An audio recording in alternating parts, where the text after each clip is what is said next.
Halo, assalamualaikum warahmatullahi wabarakatuh. Kembali dengan saya Eroslani Torina. Kali ini saya sedang berada di Rumah Sakit Ananda dan saya akan suntik meningitis. Dan saya akan mengedukasi teman-teman bagaimana prosedur suntik meningitis di Rumah Sakit Ananda ini. Dan suntik meningitis ini sangat diperlukan untuk calon jamaah umroh ataupun haji ataupun yang akan keluar negeri, karena suntik meningitis ini adalah persyaratan dokumen untuk pergi haji ataupun umroh. Mari kita ikuti prosedur yang ada. Terima kasih.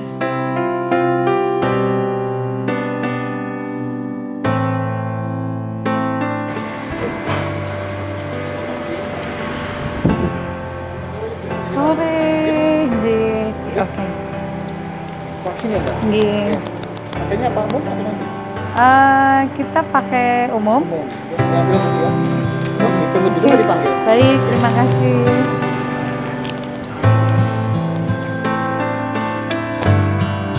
Terima kasih, Pak. Ya, saya mau suntik meningitis, Pak. Iya. Prosedurnya bagaimana ya? Biasanya ada konfirmasi dari bagian terkait, nanti konfirmasi ke pendaftaran. Nanti kita input datanya, kemudian kita arahkan ke klinik vaksin. Oke, baik. Berarti dari pendaftaran nanti langsung Ke klinik vaksin. klinik vaksin ya. Oke, baik, Mas. Terima kasih. Ya. Eroslani Torina, Tanggal lahirnya tanggal berapa? tanggal 8 bulan Juni 78. Sesuai ini nama sama tanggal lahirnya.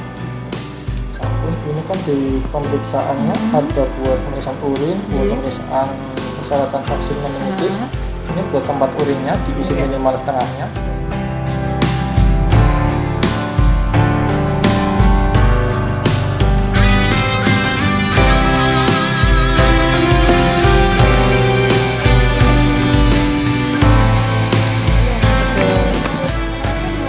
Alamatnya di Leduk, Permata Harmoni.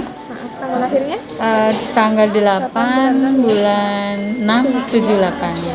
Ini mau divaksinasi ya Bu ya? Iya, meningitis. Meningitis, terus ada rencana mau ke? Mau umroh, insya Allah. Iya. Ini nanti ini divaksin meningitis gitu ya, meningitis, meningokokus. Oh iya. Itu untuk vaksin-vaksin yang kayak penyakit meningitis itu untuk penyakit yang radang selaput otot. Iya. Itu biasanya banyak di negara-negara yang endemis. Iya. Jadi kita berikan vaksin ini biar mencegah gitu ya, agar tidak ada penularan seperti itu.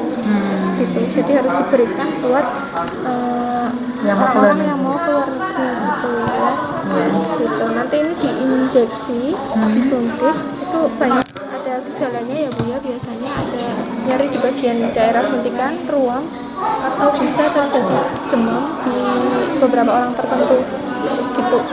Terus nanti bisa penanganannya dengan minum obat-obat anti nyeri kayak paracetamol aja sih paling dianjurkannya kayak gitu.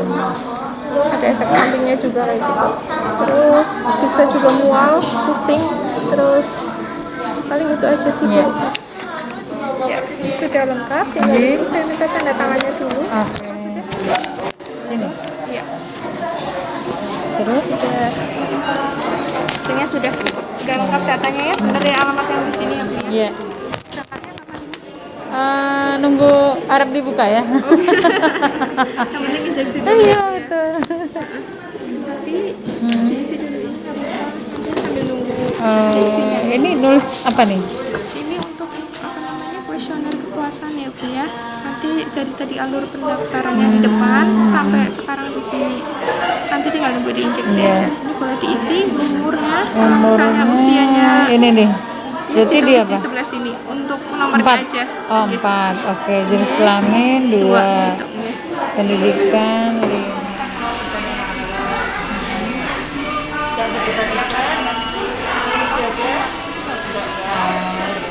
Nggak ada air filter ya.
Oke, alhamdulillah saya sudah selesai melakukan suntik meningitis dan kita bincang santai dengan dokter Mia ya. Ini dokter Mia yang cantik ini adalah dokter dari Rumah Sakit Ananda ya. Beliau yang tadi suntik saya nih. udah sering tapi pegel juga ternyata. Oke, baik. Dok, mohon informasi nih untuk suntik meningitis itu memang wajib ya buat yang luar negeri. Kenapa ini, Dok? Ya, karena negara Indonesia termasuk negara yang endemis untuk penyakit meningitis ini. Jadi gitu ya. untuk persyaratan dari sana Arab Saudinya itu memang diharuskan untuk vaksin meningitis gitu. Untuk mencegah terjadinya penularan penularan untuk meningitisnya. Oke, baik. Berarti ini semua wajib ya untuk jamaah umroh ataupun haji ya. Betul. Oke, resikonya nih, Dok, kalau kita tidak mengikuti untuk suntik meningitis itu apa kira-kira? Jadi emang resikonya yaitu namanya meningitis merupakan selaput mening yang ada di otak, sehingga kalau misalnya terinfeksi oleh virus tersebut maka akan menimbulkan gejala-gejala seperti demam bisa sampai kejang bahkan kematian gitu. Jadi ngeri juga nih ya resikonya ya. Jadi makanya nggak usah bohong nih ya, kalau suntik ya wajib suntik gitu ya. Oke, jadi ini Rumah Sakit Ananda ini termasuk baru ini ya, Dok, kalau nggak salah ya. Iya, betul. Ini per kapan ini, Dok, mulai bisa pelayanan vaksin? Ya, sebenarnya kalau pelayanannya itu sudah agak lama ya kita cuma memang kita persiapan untuk perizinannya PKKP dan lain-lain itu baru bisa berjalan kurang lebih tahun ini baru aktif. Ya, oke, baik. Dan kalau mau daftar suntik meningitis di sini apa ini? Apa yang harus disiapkan jamaah nih, Dok? Ya, jadi memang yang pasti sudah punya paspor karena di situ akan melampirkan bukti paspor, kemudian KTP yang pasti kemudian juga nanti pasien kalau untuk usia produktif wanita biasanya akan kita minta untuk cek urin. Cek urinnya untuk tes kehamilan karena jika memang hamil maka akan ditunda untuk vaksin. Tidak boleh tidak wanita boleh. Hamil tidak boleh untuk melakukan. Oke. Dan ini luar biasa ya, Rumah Sakit Ananda berarti sudah menjadikan satu pilihan untuk pelayanan kepada jamaah umroh ataupun haji ya. Dan saya senang sekali dilayani di sini karena semuanya serba cekatan ya. Dan semoga ke depan jamaah kita banyak juga yang suntik di sini nih. Amin. Terima kasih, Dokter. Ini Assalamualaikum warahmatullahi wabarakatuh. Assalamualaikum warahmatullahi wabarakatuh. Dengan saya Elosari Torina. Siang ini saya akan meluncur ke Rumah Sakit Ananda untuk memberikan private manasik untuk jamaah yang insya Allah akan diberangkatkan oleh Rumah Sakit Ananda untuk program reward umrohnya. Oke, ikutin saya terus guys. Terima kasih. Assalamualaikum.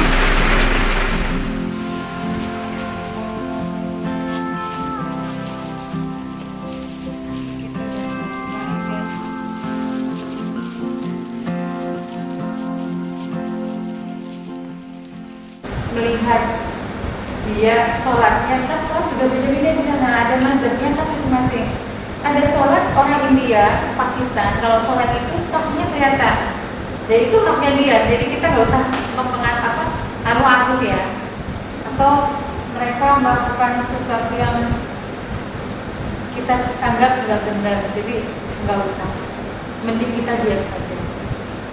Atau ada yang menggandali kita, pastinya makanya carry di grup lalu misalnya.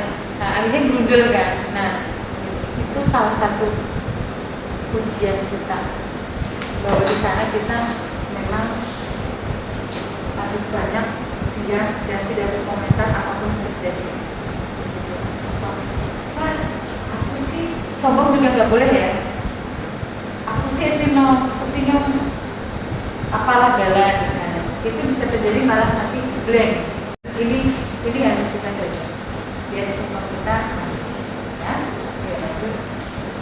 Nah, rukun umroh yang harus kita jalankan ya. Jadi rukun umroh ini adalah sangat wajib, tidak boleh tidak ya, dan tidak boleh ditinggalkan. Itu adalah rukun. Jadi syarat wajibnya umroh harus ada ini. Apa saja? Ihram ya. Pertama adalah ihram atau niat umroh. Nah, bawa kain ihram?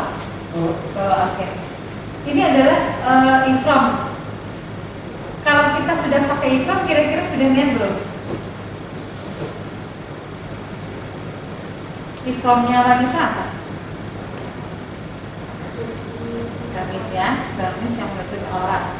Nah, laki-laki pakai kain ihram dengan 2 helai kain. Kalau kita ihram, memakai baju ihram itu sebenarnya belum niat. Niat umroh kita akan Iya, kita akan niatkan berarti kalau dari Madinah di Masjid Bir Ali. Ya. Jadi niatnya kita akan jatuhkan jadi ada tempat-tempat mikot atau tempat-tempat yang memang harus dijatuhkan niat di sana. Nanti kita akan di Bir Ali. Jadi kalau kita masih pakai baju ihram itu belum niat. Tetapi kalau kita sudah melakukan niat, nah itu dikatakan sudah berihram berniat ya, berniat. Jadi di Masjid Bir Ali kita akan melakukan sholat 2 rakaat, sholat sunnah ya, sholat ihram. Terus nanti kita akan melakukan niat bersama. Niatnya ada di ya, ada di buku panduan. Juga labbaik Allahumma umratan wa ahramtu biha lillahi ta'ala, itu juga bisa. Yang di situ apa panduannya?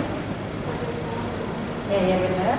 Itu pun cukup, labbaik Allahumma umratan aja cukup, atau labbaik Allahumma umratan wa ahramtu biha lillahi ta'ala. Ya, artinya aku sambut panggilanmu ya Allah untuk berumroh dengan berihram karena Allah Ta'ala. Nah itu niatnya. Ya, bisa labbaik Allahumma umratan atau dilanjutkan labbaik Allahumma umratan wa ahramtu biha lillahi ta'ala.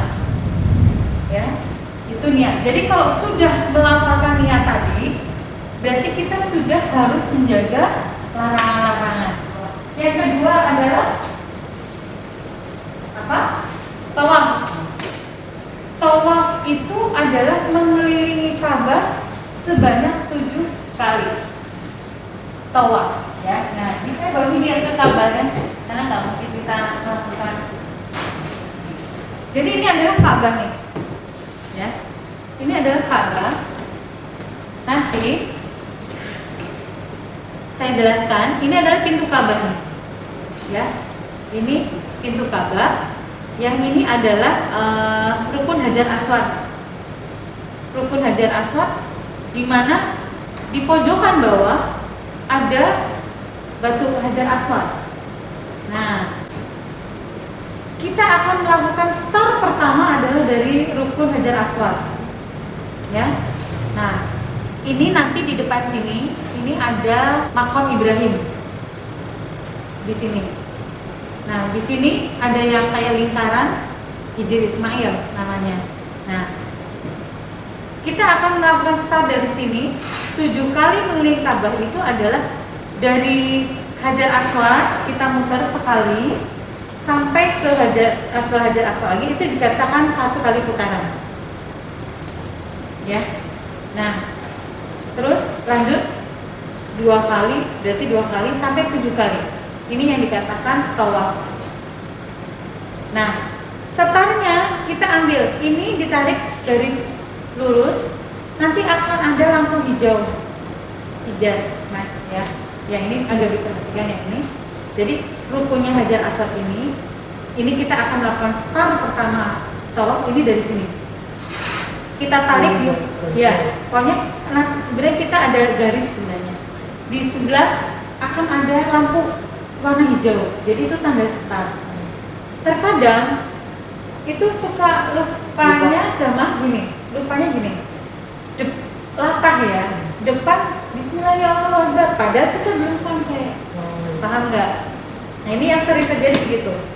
Kan kadang kita barisan kan, ada ustadznya di depan, kita kadang ada yang di belakang. Nah depan kalau sudah sampai sini otomatis sudah Bismillahirrahmanirrahim. Tapi kalau orang Indonesia yang nggak paham, ikut-ikutan semuanya sampai belakang. Nah, itu jangan. Pokoknya kita start dari sini ya, baru ketika hijau kita baru Bismillahirrahmanirrahim. Jadi badan dimiringkan, ini anggap ini ya. Jadi badan dimiringkan, Bismillahirrahmanirrahim, dikecup. Buat saya bunyi kalau bisa. Itu sebenarnya sama aja dulu Rasulullah mengecup batu ini, tapi kan karena jauh kita nggak mungkin, makanya dengan isyarat Bismillahirrahmanirrahim dikecup, ya. Nanti jalan lagi, muter sampai 7 kali. Nah, mas, ini rukun Hajar Aswad. Kalau ini rukun Yamani, ada batu biasa, batunya ya seperti ini biasa, tapi dibuka sedikit sama dia, sama Mekahnya. Ini biasanya juga pada dikerubutin. Kenapa? Karena ini di tempatnya berkumpul malaikat di sini. Ini menurut cerita ya, ini pokoknya rukun Yamani adalah tempatnya. Jadi nanti ketika kita sudah start di sini, Bismillahirrahmanirrahim ini baca doa, nanti sini. Dari rukun Yamani ke Hajar Aswad kita bacanya Robbana atina fid dunya hasanah wa fil akhirati hasanah wa qina adzabannar wa akhilna jannata ma'al abrar ya aziz ya ghafar ya rabbal alamin. Nah, itu yang kita baca. Ya, jadi dari rukun Yamani sampai ini bacanya cuma itu. Ada di sini, Pak. Ada semua lengkap panduannya, ya. Nah, kembali lagi, nanti kalau di sini pun Bismillahirrahmanirrahim, tetapi tidak dikecup. Bismillahirrahmanirrahim, tapi nggak usah dikecup. Yang dikecup cukup di sini. Jadi Bismillahirrahmanirrahim itu bahasa yang tadi langsung Robbana atina fid dunya hasanah wa fil akhirati hasanah wa qina adzabannar wa qina jannata ma'al abrar ya aziz ya ghafar ya rabbal alamin. Itu bacaannya di sini. Ya, kalau berkali-kali. Iya, berkali. Iya, sampai selesai. Biasanya 3 kali 4 kali sampai sampai. Gitu. Sambil doanya dalam hati benar-benar jadi sapi ya, karena di sana tempat berdoa. Kalau nanti kan kita ada pemandu, nanti juga insya Allah pakai iPhone kan, nanti dipandu doanya. Nah, tapi kalau misalnya dasarnya adalah mau bacaan di sini kan panjang banget nih. Kalau nggak hafal pun nggak apa-apa sebenarnya. Baca takut hilang. Takut fokus pada bacaan. Misalnya mau tasbih aja juga nggak apa-apa sebenarnya. Nggak ada ini wajib harus baca ini, nggak. Tasbih kan subhanallah, walhamdulillah, wala ilaha illallah, wallahu akbar. Itu pun sebenarnya cukup. Tapi kalau mau dilengkapi, mau baca tetap ya nggak apa-apa. Tapi insya Allah kan bisa ada pemandu. Jadi nggak usah dipikirkan, aduh saya harus ngapalin, nggak harus ngapalin gitu. Yang penting pada dasarnya adalah doa kita benar-benar khusyuk. Doa dalam hati pun nggak masalah. Ya Allah, ampuni dosaku. Apalah permintaan ampunan kita kepada Allah. Dan selama kita tawaf tidak boleh menyentuh Ka'bah. Ya. Karena apa? Karena menyentuh Ka'bah, ini Ka'bah sebenarnya wangi nih. Padahal kita dilarang pakai wangi-wangian. Nah, nanti masalah larang-larang nanti saya akan menjelaskan. Pokoknya intinya rukun dulu nih. Rukun, jadi kita tawaf sudah jelas ya, 7 kali keliling Ka'bah, dimulai dari rukun Hajar Aswad, terakhir di Hajar Aswad lagi. Nah, setelah tawaf kita akan melakukan syai'. Nah, itu ya, itu gambarannya tuh. Ini gambaran tawaf. Ingat, pokoknya patokannya adalah di Hajar Aswad. Startnya dan berakhirnya di Hajar Aswad. Ada pertanyaan, misalnya saya masuk Hajar tawaf ini seperti sholat ya, tidak boleh batal. Posisinya harus berwudu. Jadi kalau di putaran kedua atau ketiga kentut itu jangan diam, tapi harus segera wudu lagi. Nah, nanti wudunya di mana? Ada tempat-tempat yang memang di dalam itu sekarang sudah disediakan tempat wudu. Biasanya itu di bawah tangga utama, sekarang sudah ada tempat wudunya. Kalau dulu kita harus keluar, kalau sekarang di bawah tangga itu ada. Ya. Nah, jadi harus diingat startnya ketika nanti berhentinya di putaran kedua pun kita harus mulainya di putaran tadi, di titik yang ya. Kalau kita kemput misalnya, tadi kita ingat, tadi berapa putaran ya? 2. Kalau misalnya kedua atau 3 ya, berarti yang jadi berapa? 2 betul. 3 atau 4 ya? 3, oke. Berarti nanti kita akan mulai dari tempat yang tadi kita merasa kentut. Misalnya kok di tengah-tengah, ya di tengah-tengah, nggak usah dari sini. Paham ya? Nggak harus dari sebelah sini lagi. Tadi saya kentutnya di sini loh. Berarti nanti bisa ke sini. Paham? Oke, ada pertanyaan? Jadi misalkan putaran pertama Iya. belum sampai 2, kemudian itu udah kentut ya. Jadi kita mulai dari situ terus ketika masuk itu baru 2 gitu ya. Terusin lagi. Ya. Oke.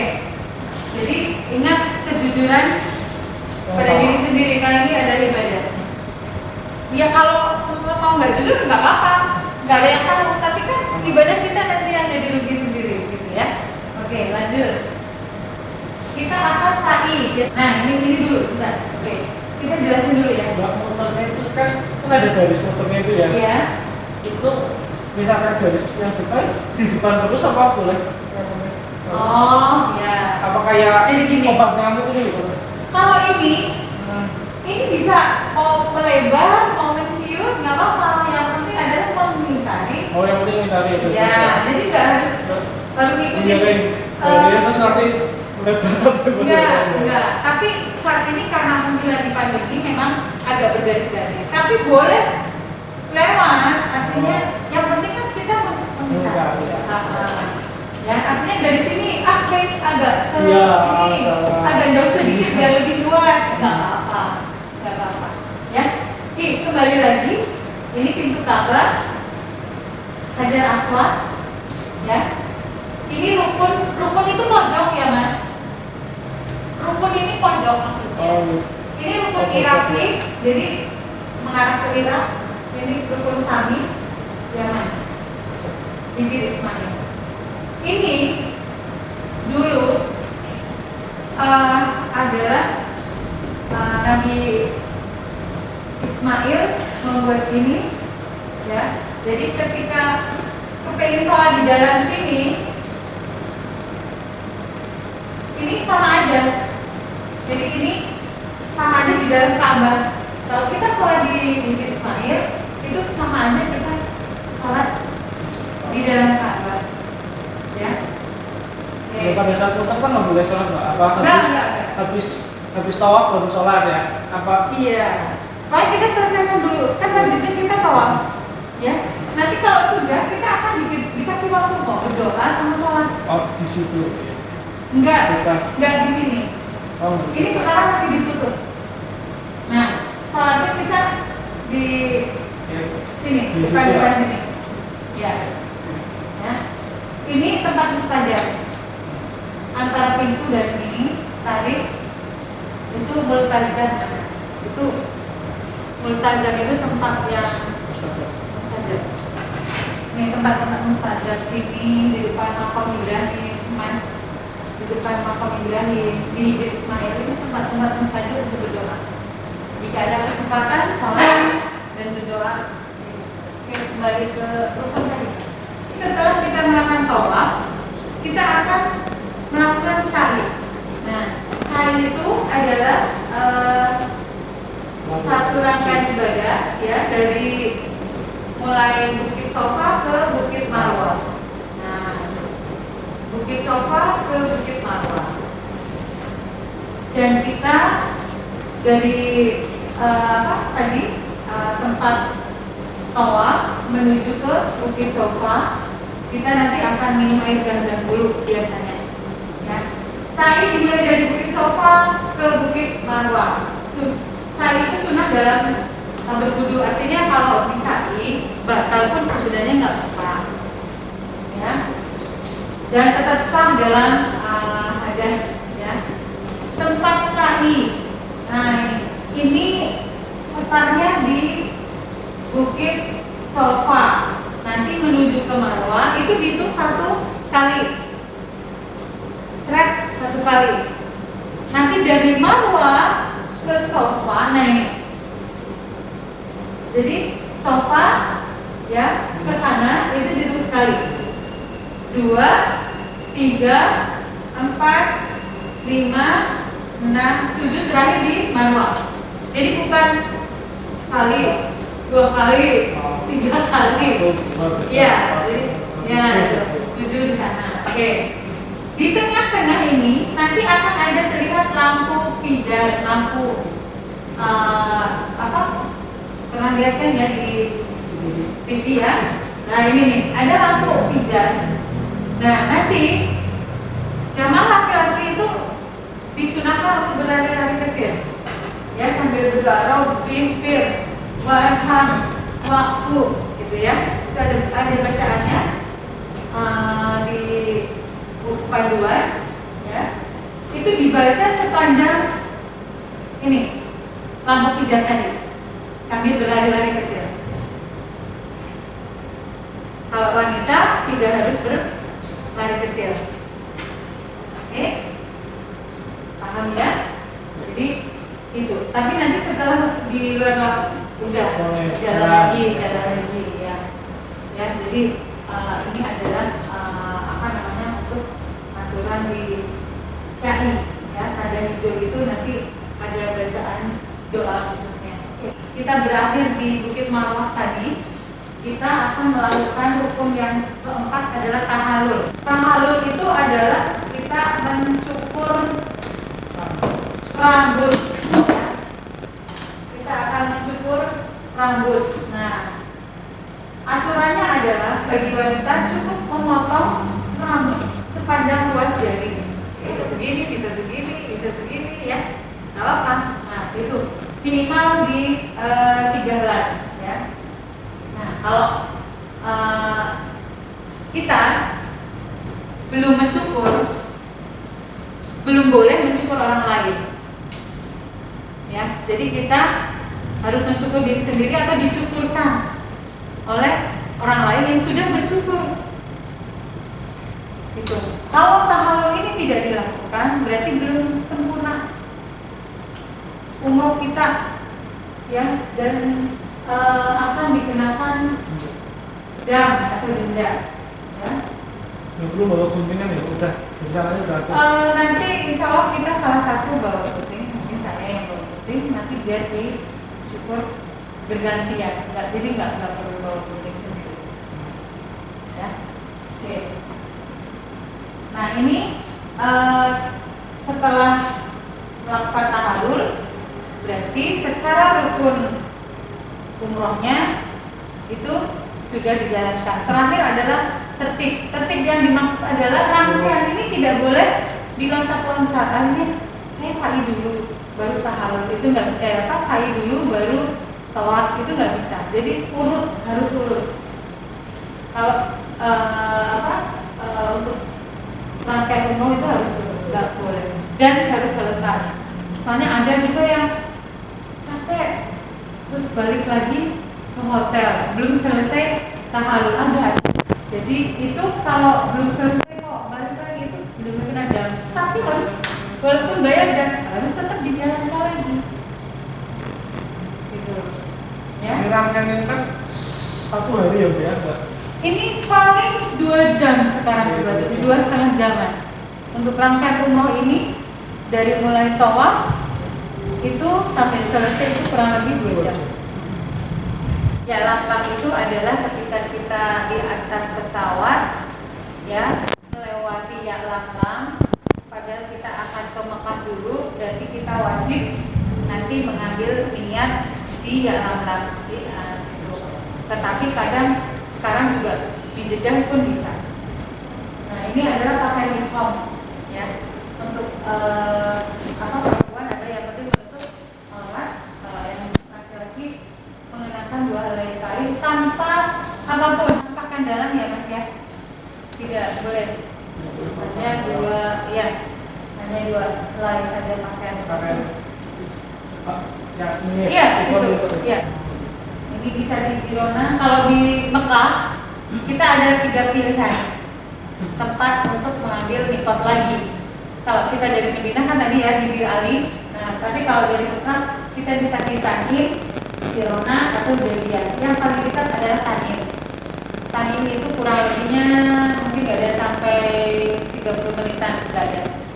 Yang Jirona nanti biasanya adalah ketika kita city tour, kita akan ambil mikot di situ.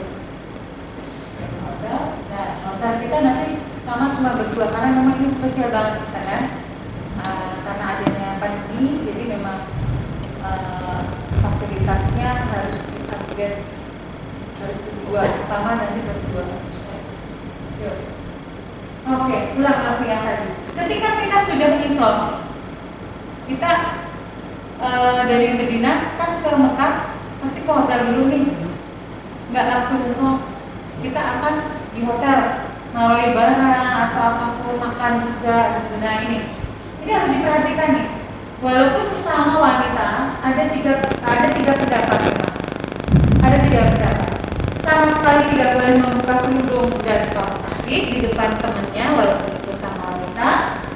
Terus atau ada yang berpendapat boleh buka kerudung dan kaos kaki saat berwudu, atau boleh buka kerudung dan kaos kaki walaupun tidak ke kamar mandi atau tidak berwudu. Ini kadang yang susah adalah kalau zamannya sepuh-sepuh, apalagi wong desa, wis tekan kamar ya wis langsung dari KB. Sing ini itu udah sering banget. Jadi rambutnya dikeluarkan. Kenapa saya bilang jangan mencopot kerudung walaupun mungkin mau wudu. Kenapa? Karena takutnya pada saat mau lepas rambut kita ada yang tarik, itu kan nggak boleh. Paham? Ada larangan sekali nih. Larangan itu kan mencabut bulu itu kan larangan. Kalau sampai kita nyopot kerudung terus tertarik rambut kita, nah itu kan juga larangan ya. Boleh sengaja. Iya.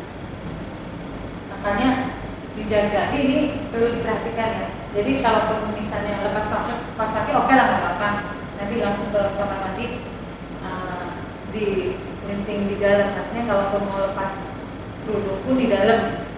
Misalnya kerudung kan kita pakai ciput ya wanita. Nah ciputnya nggak usah dilepas, kerudungnya dilepas nggak apa-apa. Nah nanti di dalam. Nah, yuk lanjut.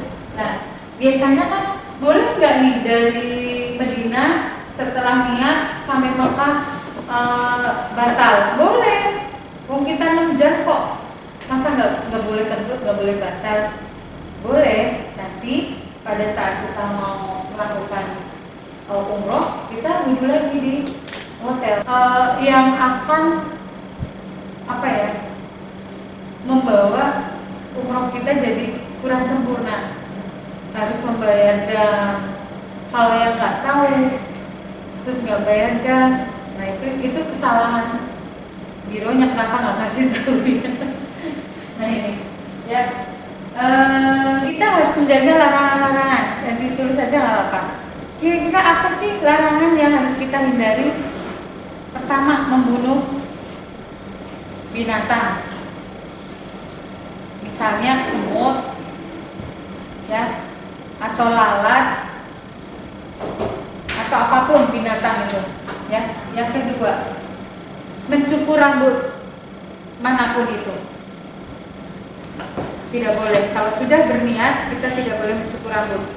Makanya punten ya, kadang mainan yang suka mainan mobil terus mencabutin bulu, itu kan kadang ada ya itu. Nah itu hati-hati. Atau mungkin garuk-garuk yang akhirnya rambutnya rontok, itu harus benar-benar dijaga, ya, tidak boleh. Terus memakai wangi-wangian. Makanya kalau belum niat pakai wangian masih boleh. Tapi kalau mau menjaga sama sekali nggak usah pakai, nggak apa-apa. Paham ya? Kalau Jadi kita masih yang di sini itu buat nanti pas nggak umroh ya? Iya, itu kapan aja dipakai, tapi kecuali lagi umroh nggak boleh gitu. Ya, kembali lagi wangi-wangian pada saat kita masih belum berniat, itu sebenarnya masih boleh. Tetapi mending tidak usah, karena akan kalau kita wangi kan menimbulkan hasad ya, istilahnya wangi ya, kan? Mending nggak usah daripada menimbulkan hasad pada orang lain. Larangan selanjutnya adalah bersetubuh, ya, atau bercumbu, ya, dan semacamnya. Biasanya kalau suami istri kan kadang lalai ya, gitu loh, karena sekamar taunya ledek-ledekan jadi kebablasan gitu. Nah itu pokoknya intinya nggak boleh, itu benar-benar harus dijaga. Ya, terus memetik tanaman, pisang mungkin, petikin daun atau di hotel, itu jangan, ya. Tidak boleh berkata kasar.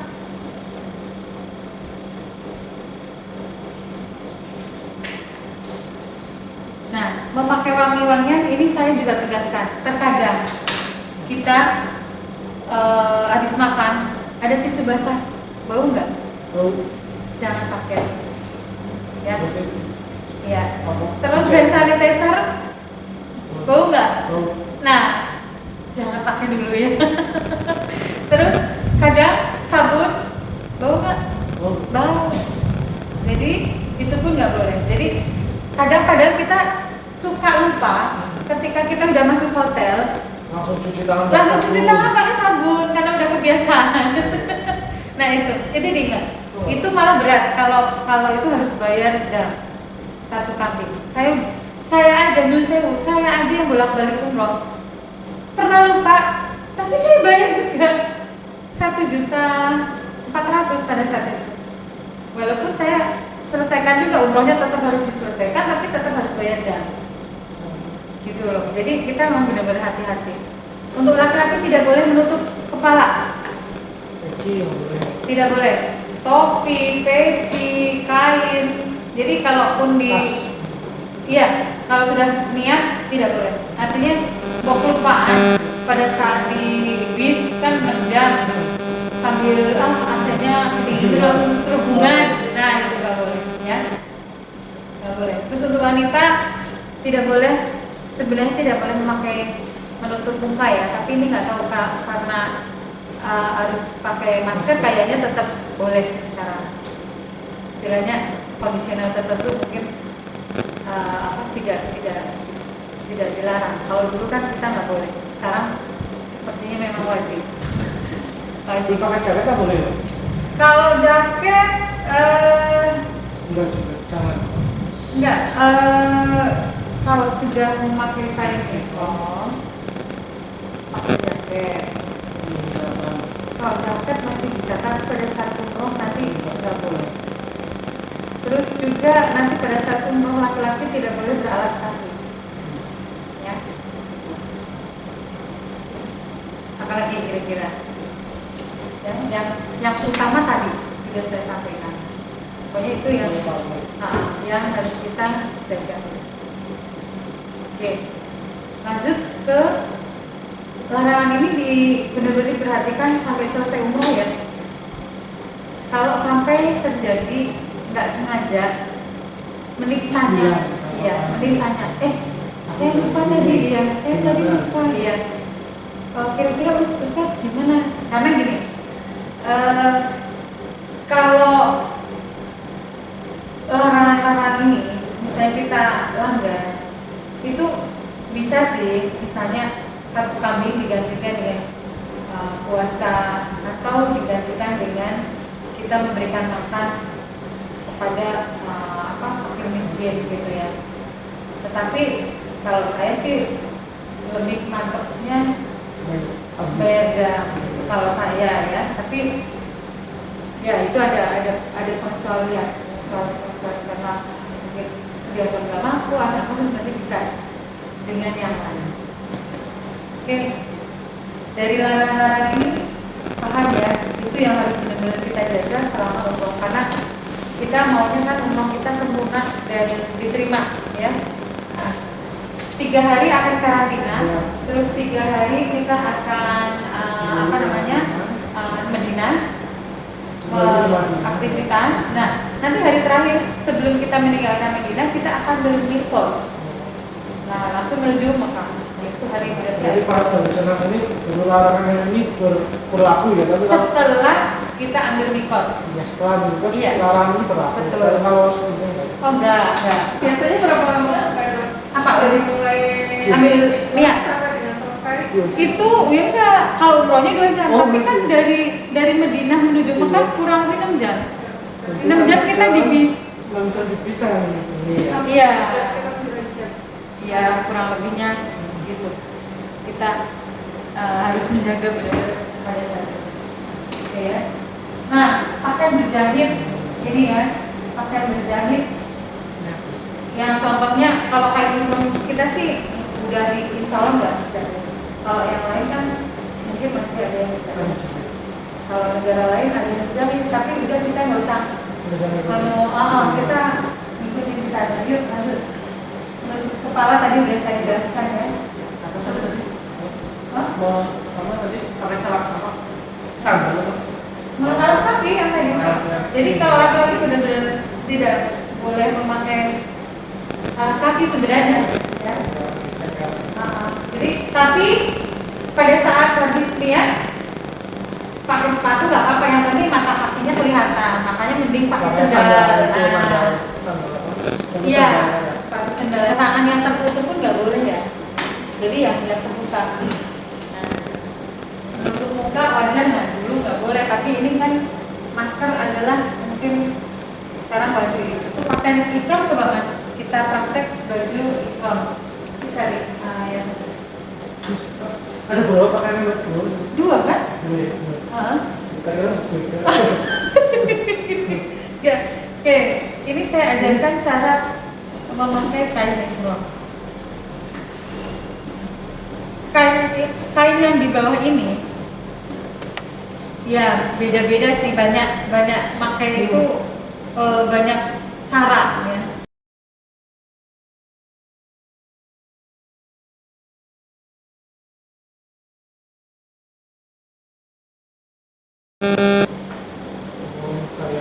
Kayak sarung ya. Iya, ini terus ini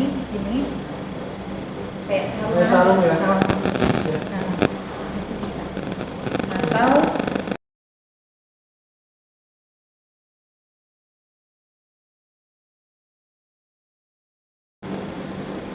ini harus dilakukan. Ini kembali ke belakang tadi. Terus ini juga bisa. Ya, pokoknya kayak sarung. Ini kan jadi nggak kelihatan. Tapi nggak ada itunya nggak? Karena nggak ada aturan yang sejalan nggak ada. Enggak. Pokoknya intinya menutup lah ya intinya. Terus nanti biar kencang, coba sabuknya bawa nggak? Iya. Iya.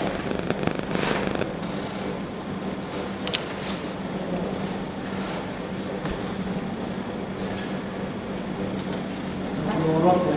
Iya, ini pasti saya. Kalau enggak nggak. Ini usahakan agak naik ya. Ini loh, ini kan ke bawah banget. Usahakan agak naik, maksudnya di atas. Iya, di atas mata kaki. Di atas mata kaki. Ini kenapa tujuannya mau ada yang narik dari belakang, jadinya buat pegangan gitu. Ini buat pegangan mana ya? Sabuknya buat pegangan. Ini bisa buat pegangan. Kalau ada yang mau bonceng di belakang, Oh, maksudnya kalau ada yang pegangan, kalau dulu kan rame, karena rame kan pada pegangan. pegangan gitu loh. Terus ini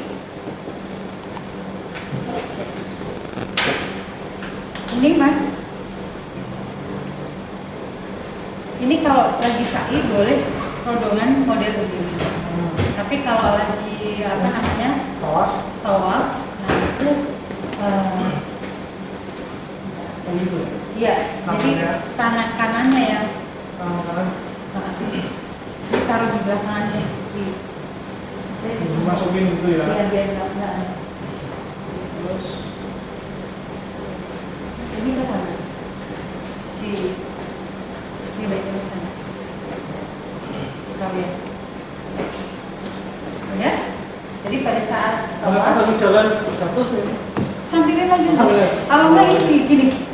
Jadi di belakang dimasukkan ke Masukin ke ya. Ini kan kalau udah praktek enak. Nanti bisa lebih rapi ya. Jadi pada saat ini tiba ketek kanan ya, yang harus kalau sudah sa'i mau rodongan begini juga mau. Jangan muter ke sana lagi, tapi kan gini. Nah itu takutnya nanti jadi kan nggak bisa jalan nanti. Nah, iya. Nah, coba agak. Nah kan masih enak kan? Masih enak. Nah, ya. Bawahnya sini ya. Iya, bawahnya. Terus. Jadi yang penting mata kakinya yang ada itu ya kan? Iya.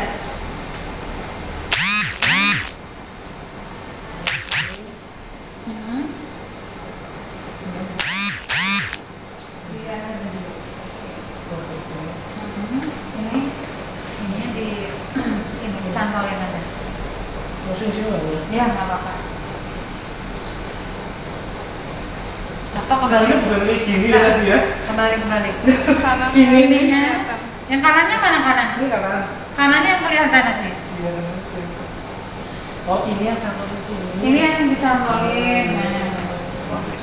Itu terlalu. Ada di sini ya. Ya. Terus ini. Iya, ada. Iya. Ya. Itu dimasukin ya. Oke. Iya. Kalau ini mau rapi, mau ini giniin dulu kan. Biar itu juga nggak apa-apa. Kalau mau ditutup ya nggak apa-apa. Kelihatan nggak apa sih? Nggak apa-apa. Oh, oke. Nggak apa-apa. Oke. Mau dibuka nggak apa-apa. Oke? Bisa. Ya. Nanti belajar lebih rapi. Jalan. Belajar lebih rapi lagi. Oke, lanjut.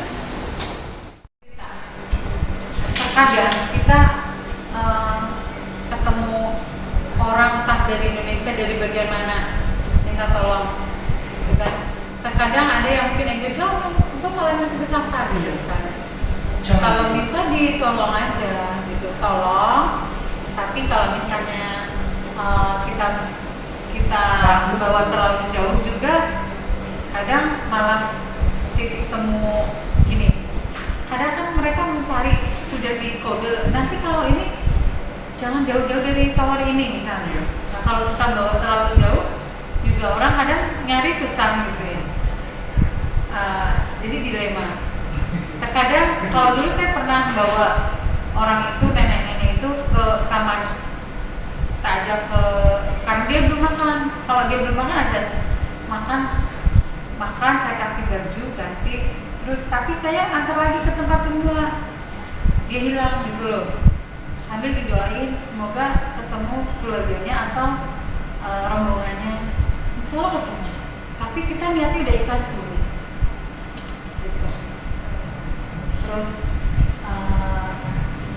pada saat kadang kita satu rombongan, ada yang egois ya, misalnya lihat temennya kesusahan apa, membawa apa, dia cuek.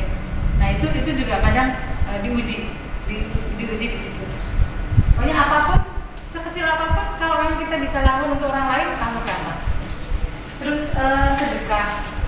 Saya biasanya kalau Jumat, kita bisa adain sedekah bersama. Kita kumpulin uang bareng, kita belikin kurma atau kalau dulu saya belikan kurma, belikan tempat duduk yang di masjid, di masjid, sama kita balikan bareng-bareng.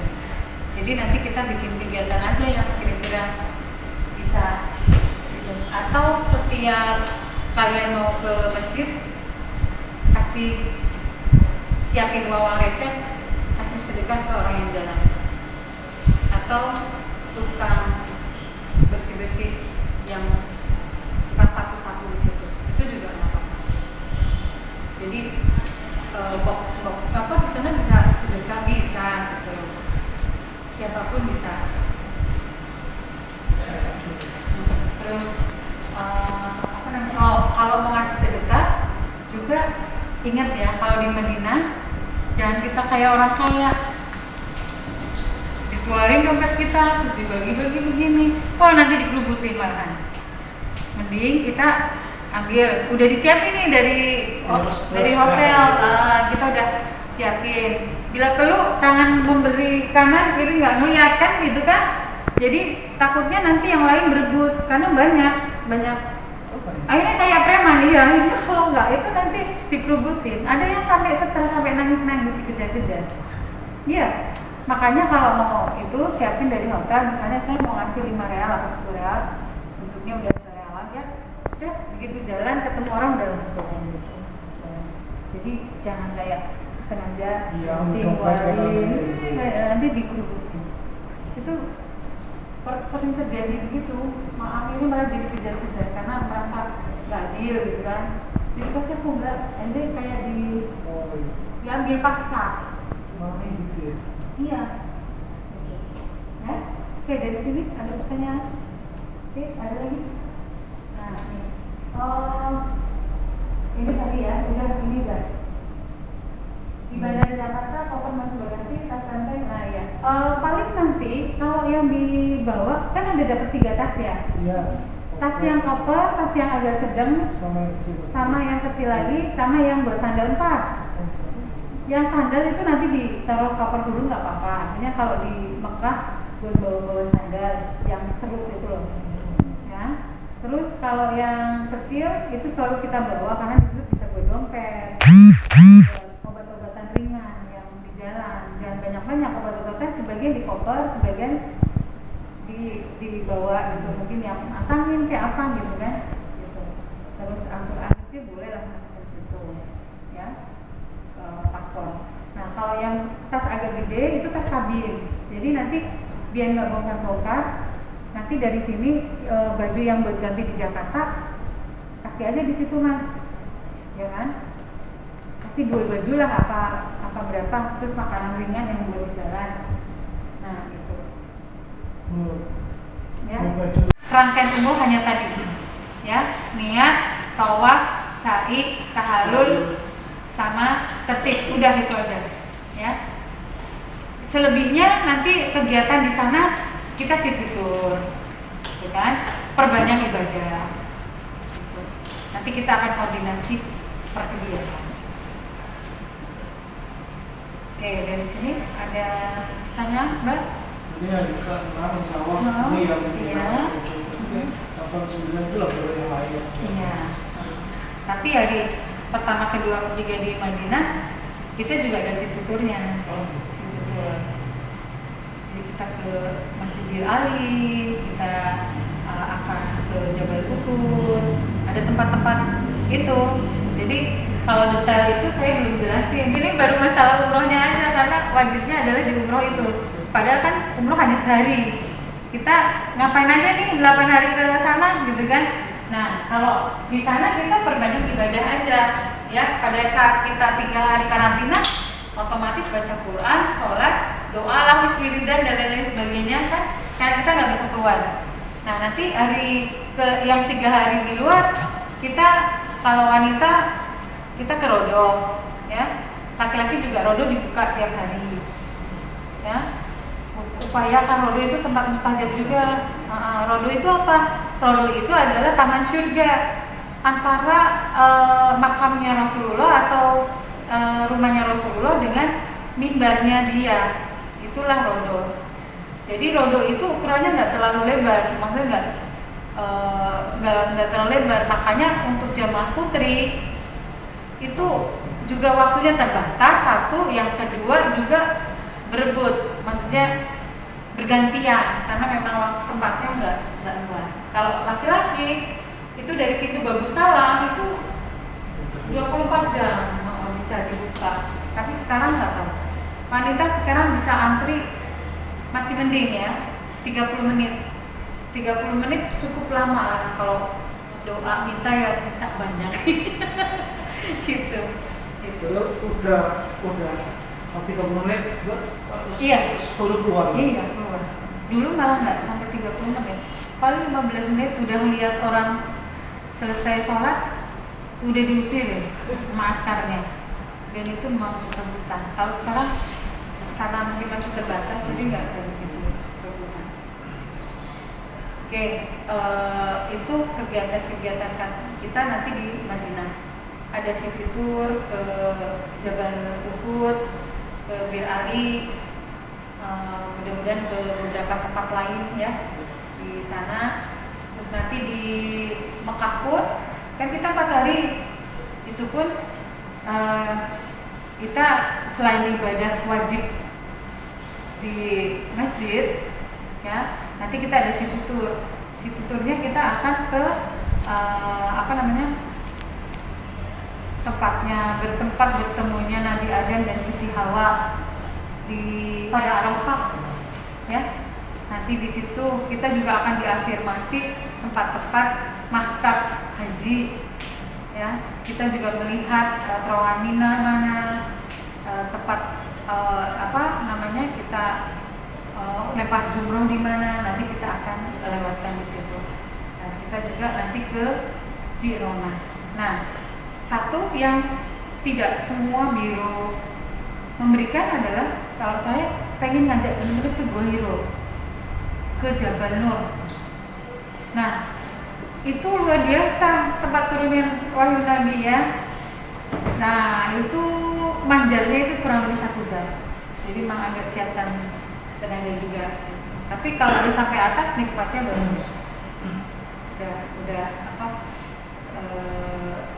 Udah hilang keselnya, capeknya. Nanti kita coba, mudah-mudahan kita diberi kesempatan bisa ke sana. Nanti pas mau berangkat kita akan briefing lagi bareng-bareng sekali. Nanti saya juga saya bagikan ada tas apalah ya kecil yang buat isi. Saya kasih hand sanitizer juga nanti sama yang lain-lain.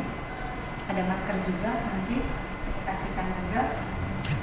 Terus itinerary juga nanti dalam bentuk buku ini sudah.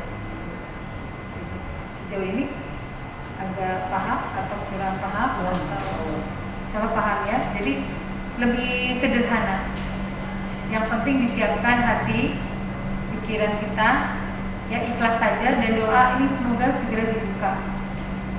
Ya, semoga segera dibuka. Kalau kita dikasih kesempatan umroh Ramadan itu luar biasa. Karena saya aja dari 2014 ngurusin umroh sampai sekarang belum pernah umroh pas Ramadan. Bila lah zamannya pada banyaknya nggak di Ramadan atau pas Ramadan yang dampingin yang lain. Nah, kalau pas Ramadan alhamdulillah berarti. Kenapa? Pahalanya seperti berhaji, walaupun tidak menggantikan haji. Pahalanya lebih besar maksudnya. Semua dilipatkan. Kita dalam kondisi normal aja sholat di Masjid Madinah Nabawi dilipatkan 1000 kali lipat pahala kita.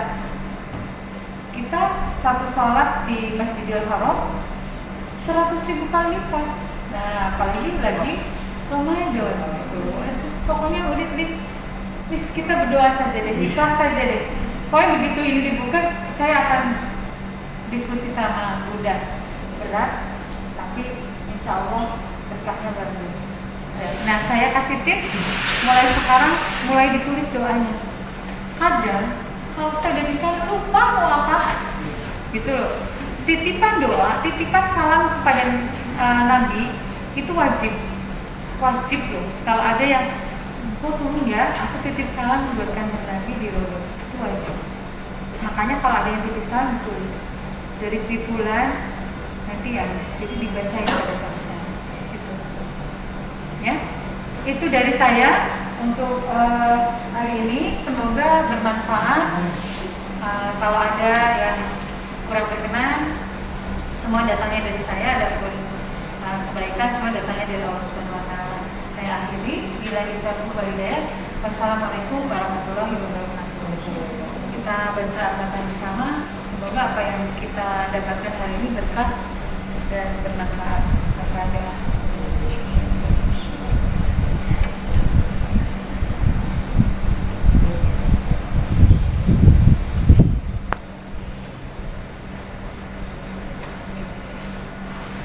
Oke, terima kasih. Monggo mau operasi nanti membahas